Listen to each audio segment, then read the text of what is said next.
Oi pessoal, tudo bem? Estamos aqui para mais uma série da nossa campanha de micro-organismos e alimentos, né? Semana passada a gente esteve falando sobre a salmonela. Para quem não viu, está lá no nosso canal no YouTube, está nas nossas redes no Instagram. O link está compartilhado no Face também. E todas as informações do que a gente discutiu na semana passada, ou tudo que eu informei para vocês aqui de certa forma, está lá no nosso blog, né, que é comandado pela minha colega Lígia. A Lígia fez a postagem na semana passada, então tá tudo lá. Algum seguidor nosso nos perguntou quanto à questão de referências, né, de características. As referências que eu falei, que estão sendo utilizadas, estão todas lá no blog. Então é só vocês entrarem lá, vai ter lá micro-organismo da semana, vai ter lá a parte da salmonela e vai ter lá as referências do que eu falei, tá? Para quem não me conhece ainda, que tá entrando agora, né, nos nossos canais, meu nome é Angélica, então, eu sou doutora em Ciência e Tecnologia de Alimentos pela Universidade Federal de Santa Maria, né, fiz meu mestrado ali também. No mestrado trabalhei um pouco com salmonela, na cadeia produtiva do amendoim. Foi realizado lá no Itaú, em Campinas, em São Paulo, né, a parte experimental. E toda a parte acadêmica, demais de disciplinas, eu acabei fazendo na UFSM. No meu doutorado, então, que é meu carro-chefe, sempre foi o estudo dos fungos, né? Me dediquei às bactérias também, mas os fungos sempre foram e sempre serão o meu xodó, para quem me conhece e me acompanha. Então, eu trabalhei basicamente com fungos deteriorantes, né, frente à resistência deles a sanitizantes comerciais comumente utilizados na indústria. E isso tem a ver um pouco também sobre o que a gente vai falar hoje, que é um penicillium, né, um fungo filamentoso, um penicillium roquefort, da classe dos ascomicetos. Então, a gente vai falar um pouquinho dele no vídeo de hoje, certo? O Penicillium roquefort, então, que eu vou falar para vocês, as melhores referências que tem para a área, para quem trabalha com essa parte de fungos, principalmente quem tem problemas ou com fungos toxigênicos ou com fungos deteriorantes, se querem conhecer mais sobre características micro e macroscópicas da colônia, né? Porque, assim, tem poucas pessoas no país que são capazes de identificar fungos a nível de gênero e espécie, né? O laboratório no qual eu fazia parte na UFSM, o Laboratório de Micologia de Alimentos, coordenado pela professora Marina Venturini Copetti, ela, né, é capaz de fazer esse tipo de identificação, e a gente, como seus pupilos, alguns gêneros somos capazes de identificar sozinhos. E já adianto que um dos gêneros mais difíceis de identificar a nível de espécie é o gênero Penicillium. Ele é bem complicado, né, para quem é micologista também vai entender do que eu tô falando, porque é muito difícil da gente classificá-los, principalmente a nível da espécie, porque eles são muito parecidos por vezes entre eles, e é uma das características que eu vou falar do roquefort também, que antigamente ele era dividido em ele era classificado em como três espécies semelhantes. Hoje em dia elas são classificadas diferentemente, mas se ainda demorou para se ter totalmente a real divisão dessas três espécies, né, que cada uma tem um nome diferente hoje em dia. Certo? Então, para quem gosta desse tipo de referência, eu indico Pitt Hocking, né? A Dr. Pitt, a doutora Asla Hocking. É um livro de 2009. Para quem é aluno da UFSM, esse livro foi adquirido, está lá. Eu não tenho como compartilhar o livro, ele é um livro extremamente grande, mas para quem tiver interesse, né, de adquirir, também indico o Samson e o Dr. Frisvad, que é um livro que já vem colorido, diferente do Pitt Hocking, que é um livro preto e branco. Porém, pra gente que é micologista, que trabalha com identificação, também faz sentido ele ser em preto e branco. Por quê? Não é porque é antigo, é porque dependendo do tipo de meio, de que país você tá, né, os fungos crescem e se colorem de maneira diferente. Então, se todos fossem coloridos, poderia um fungo aqui do Brasil, um da Europa, é a mesma espécie, mas pela foto, talvez somente a pessoa pudesse identificar de forma incorreta. Então, tudo isso para quem tem interesse, né, de identificar colônias microscópicas e macroscopicamente, eu indico essas duas referências e eu vou colocar essas referências lá no blog também. Bom, falando do penicillium, então, o penicillium, o gênero penicillium, né, quando a gente fala do gênero, ele vem do latim penicillum, que quer dizer pincel, ele tem a forma de pincel. Se vocês acompanharam a nossa fotinho ali no Insta, né, vocês vão ver que ele tem uma forma de pincel mesmo, né, diferente do aspergillus, que tem uma forma de sol, né, que ele vem daí do aspergillus, vem de aspergir, aquele aspersor que o padre utiliza geralmente na igreja, né? Foi daí que surgiu o nome de aspergillus e o penicillium veio de pincel, tá? Vou falar um pouquinho das características macroscópicas da colônia, ou seja, como elas crescem no meio de cultura apropriado para fungos. Os dois meios de culturas mais apropriados para fungos e que todos os micologistas no mundo utilizam para identificar fungos é o meio CYA e o meio MEA. Tá? Quem tiver mais interesse em saber sobre isso, daí pode me escrever até ali por segunda, terça-feira, eu estarei respondendo esse tipo de questões, tá? Mas para quem realmente quer isolar um fungo da maneira correta, o meio indicado é colônias de CYA e MEA. Tá? Aí sim, tem várias questões que depois, mais adiante, a gente pode até fazer um vídeo somente de como identificar fungos, tá? Porque são passos bem, não complicados, mas são bastante passos para a gente ficar falando de um por um. Geralmente, as colônias medem de 40 a 70 milímetros de diâmetro, né? Nos meios de CYA e MEA. Elas são colônias planas, levemente radial, baixas, velutinosas. O micélio é quase imperceptivelmente branco. Tudo isso são características macroscópicas de identificação de colônias, tá? Então, para micologista é muito, como é a cor da colônia, né? Geralmente ela é uma cor verde, azulada, são planas, radialmente baixas, né? São velutinosas. Tem colônias que não é o Roquefort, mas que são radialmente sulcadas, que aí tem aqueles sulcos que parecem montanhas.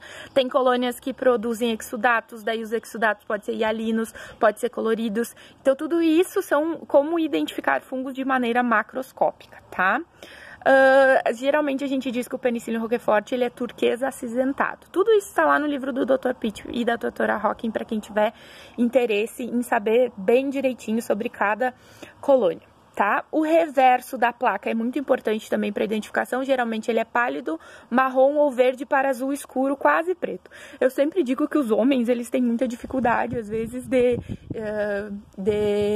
identificar colônias, porque para homem tudo é azul ou tudo é verde, e para quem é um homem micologista, né, Marcelo, tem uma grande dificuldade em saber se é verde azulado, verde turquesa. Então, é um mundo maravilhoso dos fungos, tá? Eles são lindos, extremamente lindos nas placas de cultura. Falando das características microscópicas, tá? A gente tem algumas... O conidióforo é toda a estrutura onde nascem os conídeos, né? As hifas têm cerca de 100 a 200 micrômetros. As paredes das hifas são rugosas, tá? Tem hifas que são lisas, tem hifas que são rugosas. Então, tudo isso são características microscópicas da colônia. Ele é um fungo que a gente diz que ele é terverticiliado. Ele é um dos fungos mais complexos que tem de se identificar, né? Ou... Depende, né? Cada micologista tem uma coisa, prefere os terverticiliados, os biverticiliados, os monosverticiliados para se identificar, mas ele é um fungo ter. Às vezes ele é terverticiliado ou raramente biverticiliado, tá? As métulas, né? Os fungos geralmente são vem a hifa, né?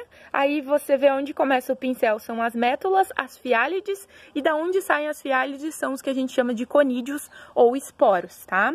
E cada um deles tem uma característica diferente, tá? Então, as métulas são rugosas também, as fiálides são ampuliformes, no formato de ampulheta, e os conídeos são esféricos, tá? Tudo isso a gente vê para identificar microscopicamente uma colônia.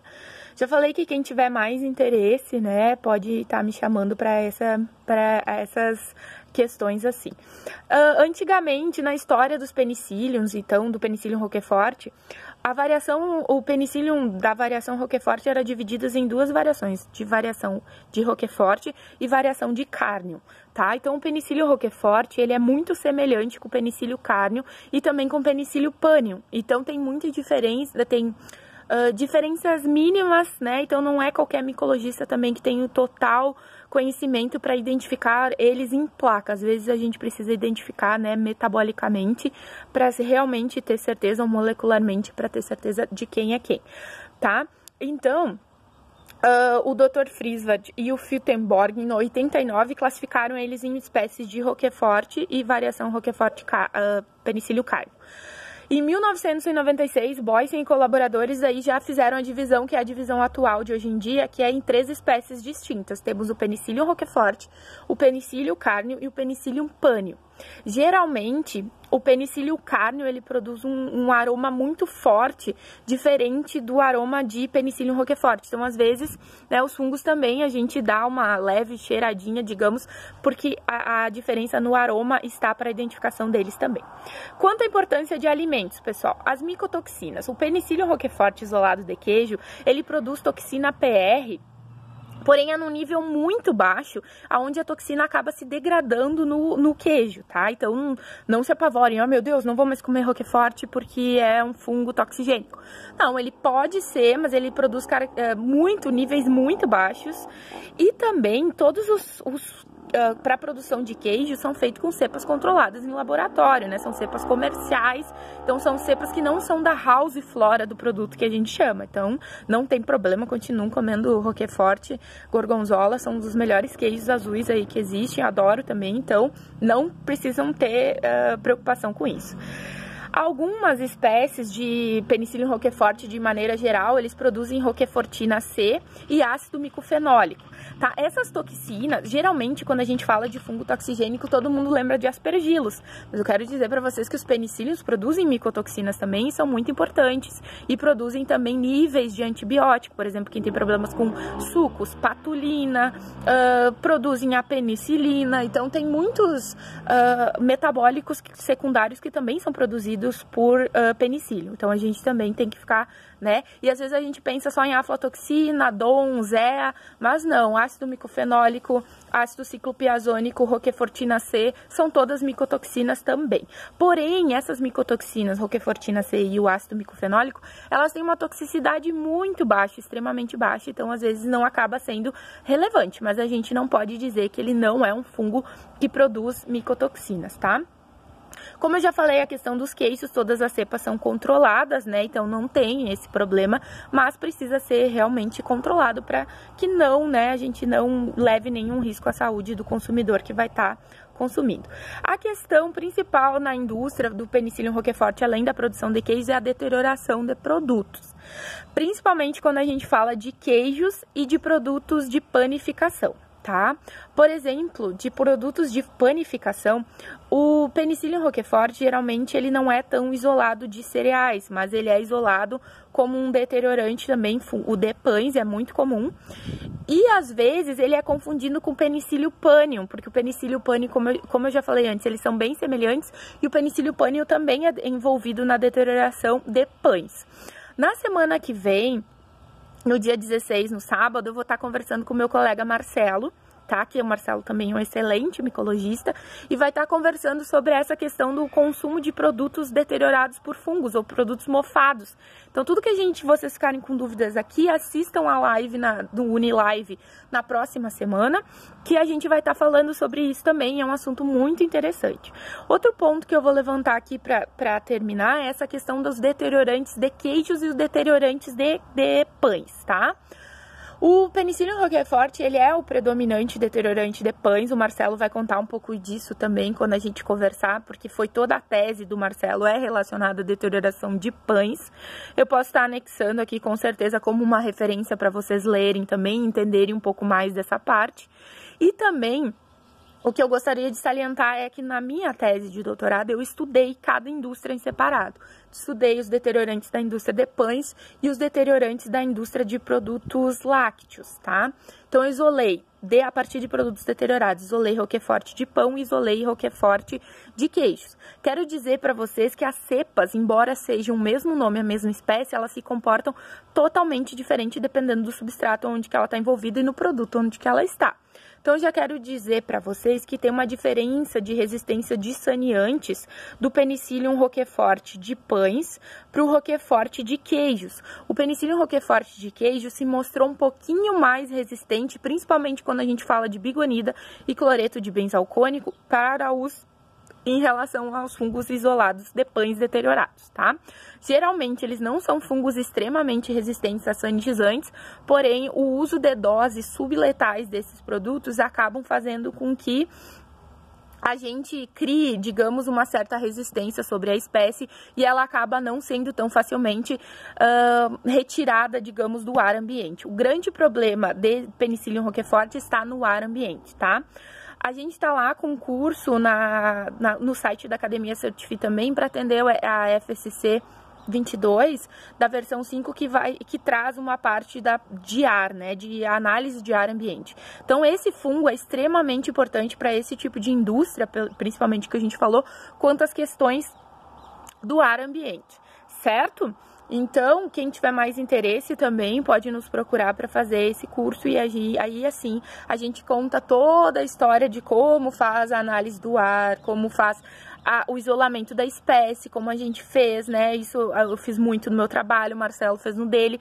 Então, assim, para mais informações sobre isso, a gente tem cursos abertos, tá? E eu vou estar colocando, então, todos os materiais para vocês lá no blog, quem tiver mais interesse em fazer essa pesquisa e querer saber um pouquinho mais dos fungos. Também quem tiver interesse, né, de como identificar fungos filamentosos a nível micro e macroscópico, também pode estar nos procurando.